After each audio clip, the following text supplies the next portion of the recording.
Sometimes the harsh reality of working in social media is that it's not about just how polished or how aesthetic your post is. It's about how consistent you can be with your messaging, build that trust, but also that brand recall. So your audience expects to see more of that content from you. Algorithms make content distribution so kind of random. We do get stuck on the vanity metrics, the impressions, the views, but if you dig deeper, I think looking at those comments, even shares, saves, those are huge indicators. It's not just the content piece anymore. It's about how you're continuing the conversation with your audience, which helps, build that trust, build that kind of relationships further beyond just the content. We're in a crazy kind of era of social media marketing and AI and technology. But I think that people are really craving that human connection more than ever. Annie, tell me about Metricool. What is Metricool? And then tell me about your role in the company. Yeah, absolutely. So Metricool is a social media management platform. So it is analytics, content scheduling, reporting. We also have team and client access. So it's really a central hub for social teams to schedule all their content in one place, analyze their strategy, understanding what content is working well for their audiences, and keep their content and their scheduling on a consistent basis. So scheduling to multiple platforms at once, and kind of a central hub for them to work without all of the crazy noise or millions of tabs open. Yeah, which is a absolute burden for me specifically, even though I'm not on the social media team. I absolutely know what you're saying. It's great to have a central hub for all of that. And then tell us about your role at the company. Yeah, so I've been working with Metricool for over 3 years now, which is kind of crazy. I started as an SEO copywriter, so copywriting is still a huge part of my job in any sort of PR, education campaigns or strategies we have. But yeah, now I sit in a PR and education role. So I really oversee all of our PR efforts, especially for English speaking countries. So, mostly the US, but that can dip into Canada and the UK, PR events, and then this education piece. So both education in terms of webinars or podcasts like this, or even collaborating with higher ed and professors. When we had previously met, you were telling me the education piece is one of your favorite parts of the business. And we're going to get into it in terms of like the buyer's journey, in terms of like discovery, or where can agency owners or brand leaders lean into middle of the funnel content that helps drive a prospect toward toward a purchase. You mentioned that you lead webinars and things like that. What is it that you like about that aspect of the business? I think that I just love connecting with people on a human level. Kind of that's the main thread through all of Hmm. this. Moreover, I really like the education piece because, for people that are maybe just starting with social media marketing or get a little bit overwhelmed with data or analytics or all of the platforms, it's nice to have pull those layers back and be able to, break it down in understandable terms, relatable, systems or examples, and kind of see that growth and understanding over time. I think that's really rewarding to be able to work, both with today's marketers, also students and people that are entering the workforce and maybe feel a little bit lost or overwhelmed of helping them and guiding them to success. So with Metricool, you have analytics, but you also have the creative aspect. And there's like this process of, based on these analytics, these were kind of the creative components of the campaign. And then how do we use those components to then make a new campaign that is similar or reaches the same audience? I'm curious, what's that process look like, either within the app for someone who's never used Metricool before? What does that sort of workflow look like? Yeah, for sure. So I guess to start in the app, there's both charts, so you can see kind of the data peaks, and then also in each kind of breakdown of the network, you can see a list of posts that have performed best. So Mm. you can look kind of from the bird's eye view, okay, which dates did we see these spikes in terms of whatever it is, impressions or interactions? And then you can go into the post by post level and say, okay, this performed really well because we got, X amount of engagement rate, or this video was watched however long, and the retention Mm, rate was this. So you can really see it from a general view, and then you can break it down and, then start to really dissect the messaging, the content format, mm, how the audience was interacting with it. So mhm, from there, then you can take that to wherever other, Google Drive or wherever teams kind of collaborate together, and start to rework, or even AI now, rework those ideas into new concepts, new ideas without having to completely, one, reinvent the wheel, or two, feel lost and you're digging into your, Instagram app being like, okay, well, this reel got this many likes, but let me see how many, it allows it to be in a central place. And then you can start to analyze over um, a monthly, a quarterly basis. mm. Yeah, so you can I love that. Instead of just like scrolling and doing a lot of manual work, it kind of puts it all in one place and visualizes, not just like visualize on the post, but the analytics you can actually visualize. Man, Yes. what a great way to start making decisions, I guess. In terms of like taking these analytics, I'm curious if you see anything from clients about what I'm trying to ask is, do clients push back on things that they thought were going to do well, but maybe the analytics don't show? And then how do you, I don't know if convince them is the right term, but I would imagine they're like, no, this is our brand. This is who we are. And we just have to put more of that content out and train our audience to like us. And do you know what I'm saying? I'm sure you run into that. Yeah. Yeah. And I think that a lot of it comes down to how consistent they are, and then to how engaged they are with their audience afterwards, right? Because Mm, if they are just posting something that they think is amazing, maybe it's a reel that they spend a lot of time on, hmm. that really reflects their brand values, or even their product launch or whatever, that they kind of post and leave it, then they're not really Mm, engaging with their audience beyond that. So it's not just the content piece anymore. It's about how you're continuing the conversation with your audience, which helps, build that trust, build that kind of relationships further beyond just the content. yeah. So the content is just the tip of the iceberg, Yeah.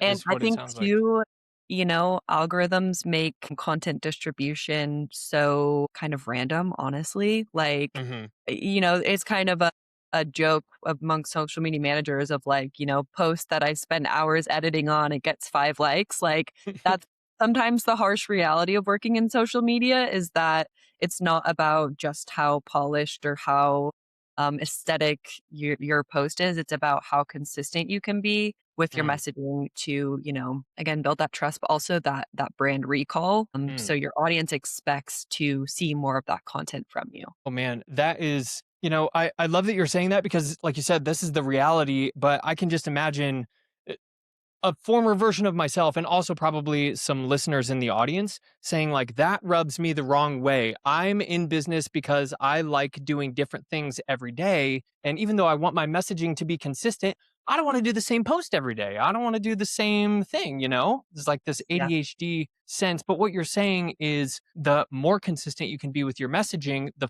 further that message will go because you're training the algorithms to pick up on a certain messaging, I guess. 100%. Yeah.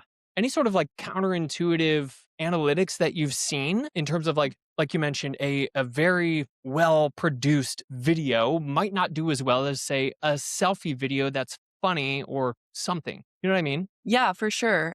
I think that we do get stuck on the vanity metrics, the Hmm. impressions, the views, because that's kind of, I guess, the standard kind of starting point. But if you dig deeper, I think looking at those comments, even shares, saves, those are huge indicators of how your audience or whoever comes on your feed is really engaging and reacting with that content or sharing it to someone else. Mm, So I think there can be discrepancies of, say your video or your piece of content got X amount of likes, and then you kind of look down the line and maybe there hasn't been a ton of audience interaction. So I think those things can definitely be kind of misleading of, Mm. someone looking at those vanity metrics and being like, wow, I got 10,000 impressions, but how does that translate to, your business or I guess your audience and how they are going to stick if they are going to stick with your brand long term? Take me a little bit further down that path. Like, I know everybody knows that social is important, and we'll get into the PR portion here in just a sec. Everybody knows that social is important, having your brand be recognized. How should brands be thinking about their social media as a department in Mhm. 2026? Like, how should they be thinking about it in terms of business? I like to think of it as kind of honestly, we're the front line workers of like a brand's reputation now because it's where Mm, a lot of especially younger audiences, Gen Z, that's kind of the first impression they're going to get of brands and businesses. And if you are able to show up as a brand and build this reputation, then that's going to take you a lot farther. And I think that that's also the burden of a lot of social media teams is mm, they're wearing so many hats, they're doing so many things. There's this misconception that like, oh, anyone can do social. It's easy. You're just posting. And I think that's not fair to social teams. I think that brands really need to invest in social teams and creatives because they are now kind of the frontline workers of their brand's reputation. It's where people go firsthand to, see if they are going to invest in the business or go to your restaurant or see who's posted about it. This social proof aspect is so huge today. hmm Yeah. I love the frontline worker analogy. It's so Yeah. true. Like, if I'm considering a new product or a service or even a person, a consultant to work with, social media is likely the Mhm. first place I'll go. Website and everything else is secondary. Yeah. So, absolutely right. Talk to me about PR because PR is also brand management, reputation management, authority building. How do you align like social content and social campaigns with Mm. PR, like in the narratives that you're trying to build with PR so that they reinforce each other instead of competing against each other? Yeah, absolutely. I think that, at the core, they need to be kind of anchored in the same narrative. But Mhm. while I think social content, though, on the surface, just because of, who we are as we are going to social for these kind of pieces of entertainment or for inspiration, it does need to be playful on the surface. It needs to be in Mm, language that's understandable, but still reinforces whatever announcements or, PR placements, whatever PR narratives that you have, your social content doesn't need to combat this, but almost, reinforce it in a way that's more playful, that, mm, really also shows your unique brand personality and voice. I'm not saying that PR needs to be super buttoned up, but it's a little bit harder to kind of let your brand's like freak flag show. You yeah. can't really have like super, I guess, it's not a space to include those memes or Mhm. examples as easy it is with social, but that doesn't mean that they need to be, not not the same core narrative or messaging at the end of the day. Yeah, let the freak flag fly, baby. I love that.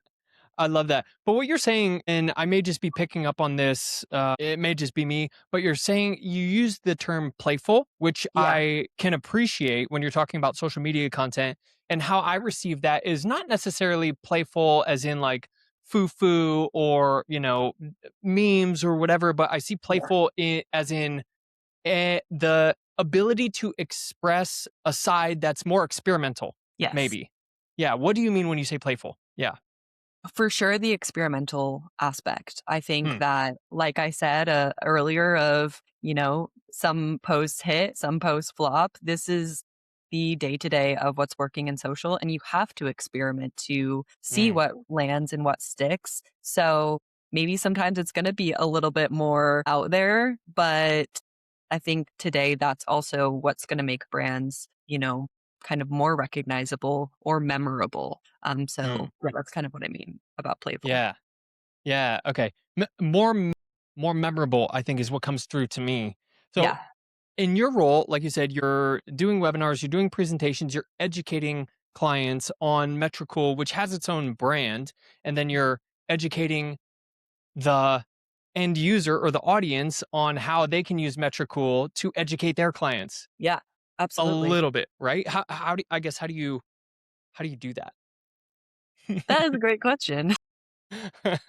I guess it comes in a few different ways. So I guess for the event, the event space and events are going to be more for newer prospecting clients.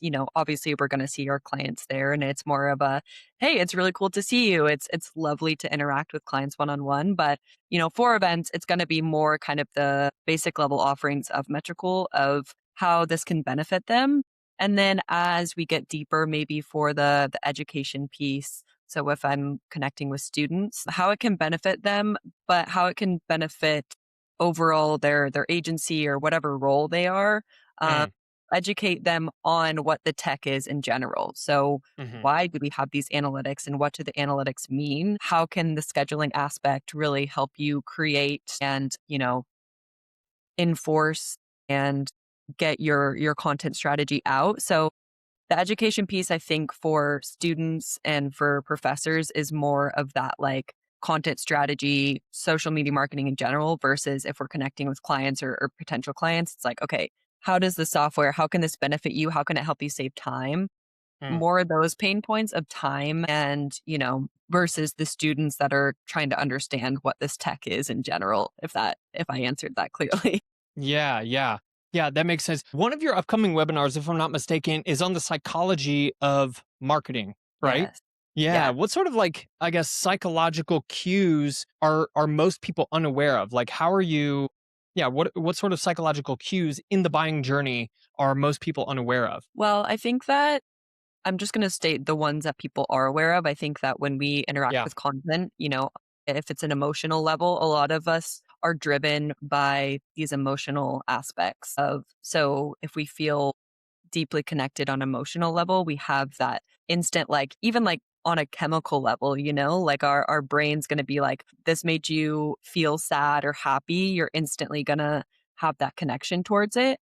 But I think what's happening a lot today that a lot of us aren't aware of maybe is some kind of social pressure almost. Mm, So to invest or to, promote brands that are maybe corporately responsible, there's this mm, pressure to invest more in those brands. So if a brand is sustainable or ethical, all of these things, then you're going to kind of subconsciously folder that and be like, oh, wait, I should really invest in more brands and be more knowledgeable in brands that are responsible. That's kind of one thing I think that, we don't think of as we're just scrolling. mm. I'm trying to think of another one, but I think that emotion plays a huge level, more than we think, more than logic, which is interesting. Yeah, definitely. Well, speaking of social media, let's turn to like personal brand Yeah. because when we first connected, I was looking at your LinkedIn and I shared with you that I really appreciated how unbuttoned your posts were. Like, they weren't all like super corporate-y, but you even I mean, yeah, how do brands think about I mean, what I'm trying to say is that the playful side that you're talking about is like being memorable in that way? Yeah, 100.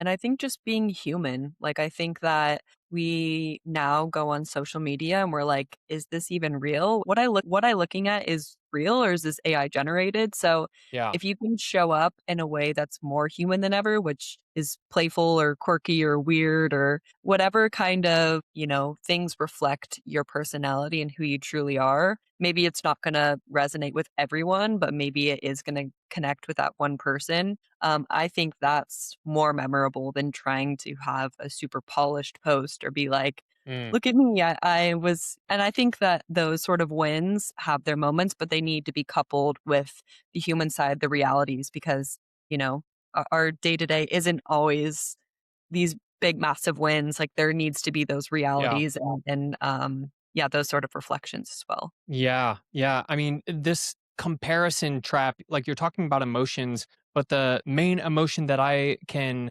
see when I'm on social media is I'm not enough. Like my feed, especially my LinkedIn feed, is just full of people who I look up to because I'm constantly trying to learn. But then I see people are posting link magnets, and it's like, well, are my lead magnets that good? So how do I overcome this comparison trap and just like start posting messaging that is consistent with who I'm trying to connect with? Like, I feel like there's this paralysis, this fear of being judged. How do you overcome that? 100%. I think a good place to start is to connect and interact and engage with people that, you do really look up to, but in a way that you look up to them, maybe not because of their success, but because of their humanity, of the way that they are able to show up in a real way. Mm, I know that personally, I have really used those people as inspiration of like, hey, it doesn't need to be all of these wins and highlight reels. I mm, can take from some of the messaging that they've used and translate it into my own passions.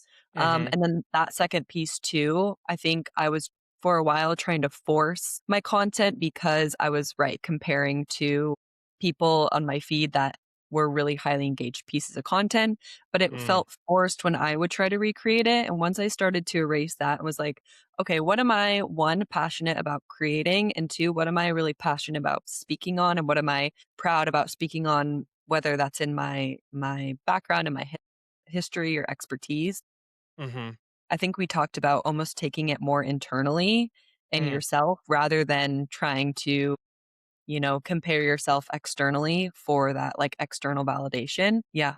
There's so much good stuff in there in terms of like really tapping into your own self-awareness, Mhm. because what I feel like, and not to get on the, personal side of social media and personal brand, because again, the audience is mostly businesses, let's say, but I think it brings out a good point where the posts that resonate the most with the audience are the ones where everybody's thinking it, but nobody wants to say it. Mhm. And I think those posts resonate the most. How do you think, in that sense, brands can talk about that while staying consistent with their messaging and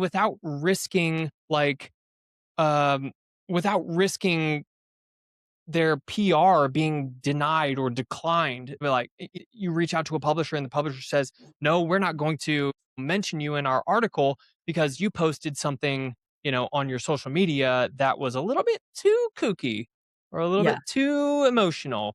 How do we balance that? That's a good question. I'm trying to think of the best way to answer it because, And maybe there's not an easy answer. I don't think there is because Yeah. I think people do get really trapped in the language that they use, not wanting it to be too out there and Mhm. hard for brands because, from a personal brand level, not like there's, nothing to lose. Like I'm not saying that, but you Mhm. aren't restricted to your brand guidelines as you are with a brand. Mm. But there are still ways to stay within your guidelines more or less without being super buttoned up or polished or even worse, like AI generated. Oh yeah.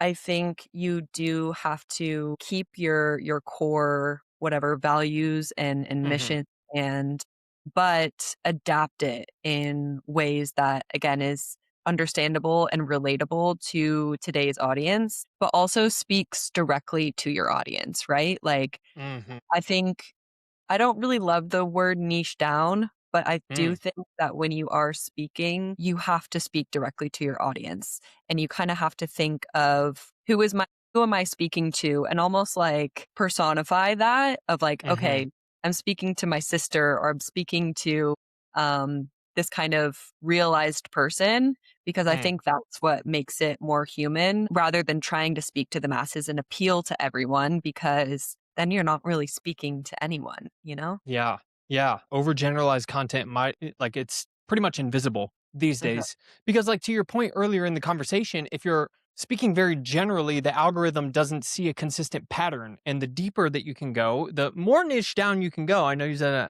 I don't like Yeah, using that term, right? But the more niche down you can go, the easier it is for the algorithms to understand who you're trying to reach. And a personification is a great way to do that. With your background in SEO and copywriting, do you still use those skills in order to put together presentations on the educational side of like how to make your message cut through even clearer? Like, how do you Absolutely. Yeah, absolutely. I think that language is huge because the language Mhm. that you choose is either going to stick with people or it's going to go over their heads. So the Mm. language that I choose in my presentations has to be really intentional to make sure that it does, get my messaging across. Yeah, and sticks with the audience.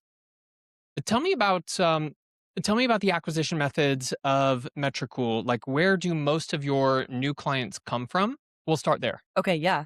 So I guess there are kind of a few different channels that are working really well right now. So our SEO strategy and our blog has always been a huge channel we invest, in. We have a lot of copywriters, great content writers Mm. that are always publishing content, not only about our tool, but again, about resources, about what's happening in the industry, marketing events to go to. So, kind of general marketing content. And Mhm. that is a huge channel for us of just visibility and also acquisition. I will say, too, our events and our education pieces as well. Like we have a lot of courses, and free resources that just continue that education and support our users or students. And then two, I think there's two other channels. I think our customer service channel is massive. We have a like Mm. 24/7 customer support team. And, we always like to say that like you're always going to interact with the human with Metricool, and Mm. our customer support team is just great.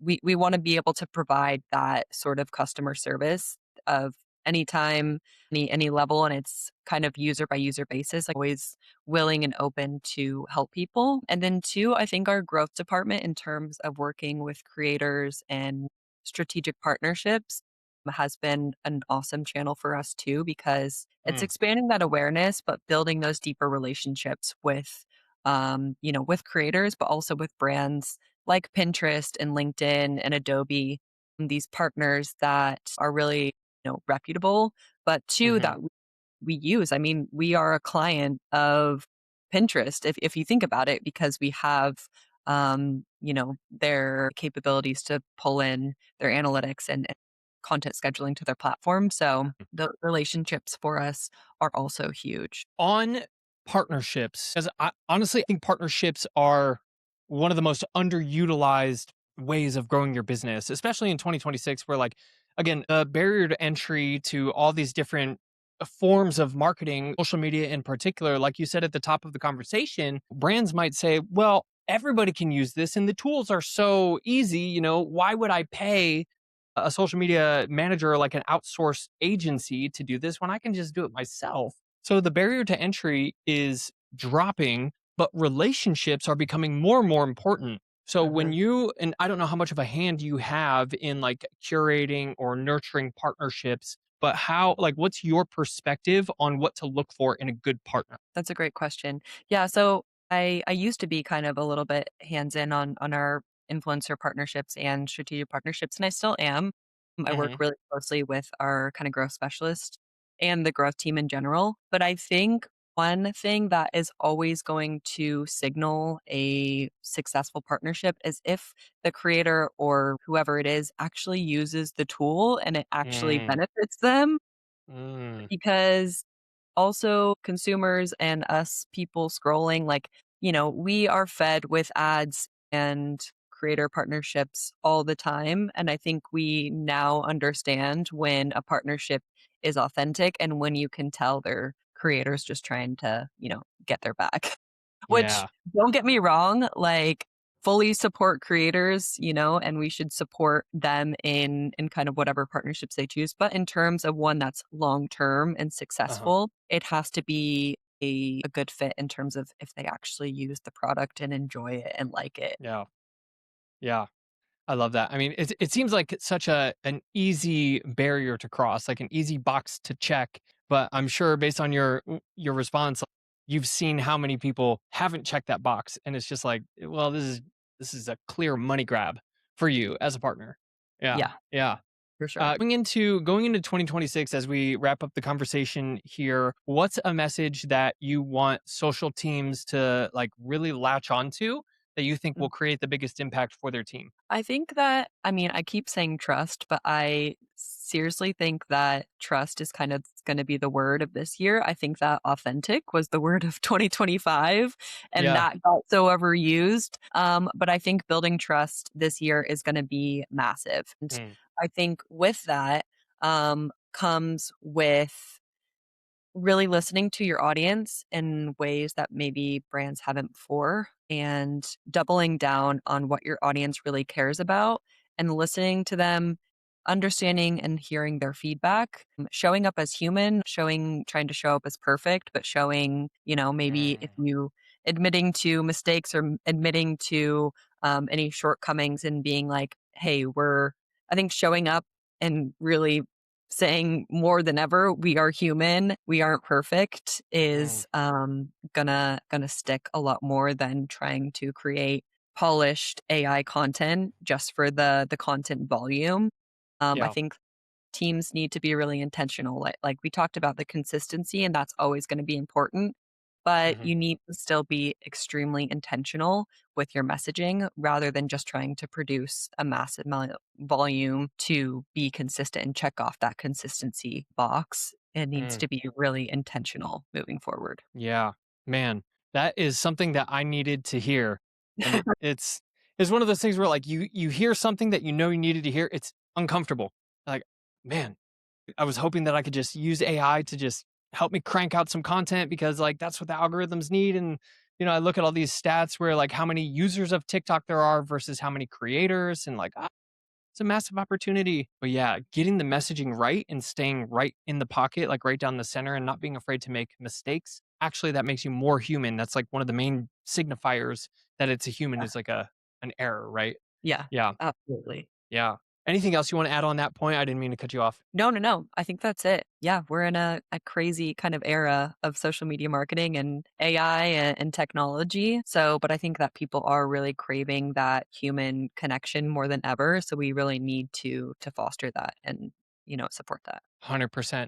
100%. Annie Ward, where can we find more about you and about Metricool? You can find me on LinkedIn, just Aniston Ward, and then Metricool. You can find us at Metricool app on Instagram, at Metricool on LinkedIn, on YouTube, any social channels really. And yeah, Obviously. you can come find me at some events around the US, around the world. And yeah, be happy to connect with anyone. Just feel free to reach out. Awesome. Well, I hope to see you at an event in person. What is it? What is that? Is it Social Media Marketing World? I think is one of the Yeah. biggest ones. Yeah. Yeah, I would We'll be love to there. go to that. Yeah. Yeah. Oh, you will. Yeah. We'll be there. I'm excited to be back. We've been there for like 5 or 6 years, which is kind of crazy. So yeah, always great people to connect with. It's fun to see old faces every year. So yeah, hopefully see you there. Yeah. Hopefully see you there. Thank you again, Annie. It was nice to see you, and we'll talk to you next time. Awesome. Thanks for having me.